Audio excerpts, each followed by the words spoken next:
Tri najbohatšie krajiny sveta. Tretie miesto Singapur. Singapur je známy svojím silným technologickým sektorom, bankovníctvom a obchodom. Ako strategický prístav v Ázii slúži ako prepojenie medzi východom a západom. Je jedným z najčistejších miest na svete. Predaj a dovoz žuvačiek sú zakázané od roku 1992.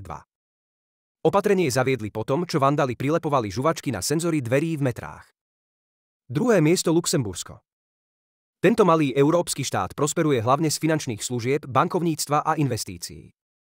Luxembursko je jediná krajina na svete, kde je legálne cestovať verejnou dopravou úplne zadarmo. Luxembursko má tiež vysoký životný štandard a je lídrom v oblasti udržateľného rozvoja.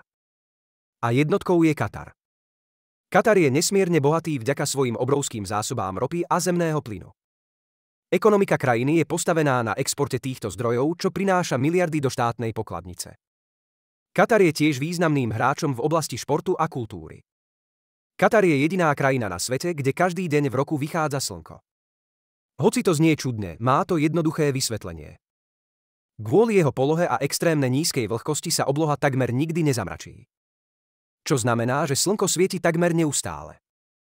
Kam sa teda sťahujeme?